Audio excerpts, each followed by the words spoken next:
Hello guys, ഇന്ന് ഞാൻ മാന്തൽ കറിയുടെ റെസിപ്പി ആയിട്ടാണ് വന്നത്. തേങ്ങ അരച്ചിട്ടാണ് ഞാൻ ഈ കറി ഉണ്ടാക്കിയിട്ടുള്ളത്. നമുക്ക് പെട്ടെന്ന് തയ്യാറാക്കിയെടുക്കാം, കാരണം മാന്തളിന് അധികം വേവിൻ്റെ ആവശ്യമൊന്നുമില്ല. അപ്പം പെട്ടെന്നൊക്കെ നമുക്ക് കറി ഉണ്ടാക്കിയെടുക്കാൻ വേണ്ടിയിട്ട് പറ്റും കേട്ടോ. അപ്പോൾ എങ്ങനെയാണ് നമുക്ക് തയ്യാറാക്കിയെടുക്കുന്നത് നോക്കാം.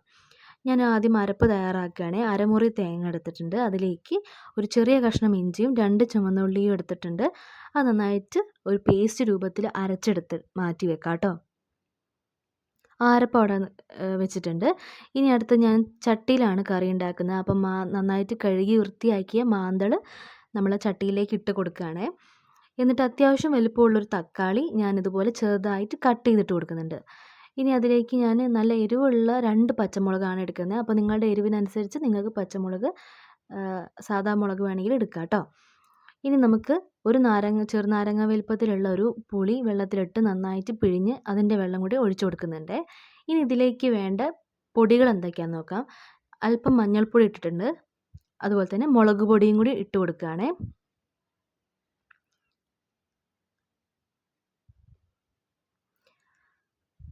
എരിവൊക്കെ നിങ്ങൾ നോക്കിയിട്ട് നിങ്ങളുടെ എരിവിനനുസരിച്ചിട്ട് വേണം പൊടികൾ ചേർത്ത് കൊടുക്കാനേ. ഇനി നമുക്ക് അതിലേക്ക് ആവശ്യമായിട്ടുള്ള കല്ലുപ്പ് ഇട്ട് കൊടുക്കുന്നുണ്ട്. അതൊക്കെ ചേർത്തതിന് ശേഷം ഞാൻ കൈ വെച്ച് തന്നെ നന്നായിട്ടൊന്ന് എല്ലാം ഒന്ന് മിക്സ് ചെയ്ത് കൊടുക്കുന്നുണ്ട്. ഇനി നമ്മൾ ചട്ടി അടുപ്പത്തേക്ക് വെച്ച് ഹൈ ഫ്ലെയിമിൽ തീ ഒന്ന് കൂട്ടി വെച്ച് കൊടുക്കുക കേട്ടോ. ഇനി അതവിടെ കിടന്നൊന്ന് തിളച്ച് വരട്ടെ. അപ്പം നമുക്ക് മാന്തയ്ക്ക് അധികം വേവിൻ്റെ ആവശ്യമൊന്നുമില്ല, പെട്ടെന്ന് തന്നെ നമുക്ക് ആവും കേട്ടോ. ഒരു 2 തിളയൊക്കെ ആകുമ്പോൾ തന്നെ നമുക്കത് വെന്ത് കിട്ടും. ഇനിയാണ് അതിലേക്ക് നമ്മൾ അരപ്പ് ചേർത്ത് കൊടുക്കുന്നത്. അരപ്പ് നന്നായിട്ട് യോജിപ്പിച്ച് കൊടുക്കുക, ഒന്ന് ഇളക്കി കൊടുക്കുക കേട്ടോ.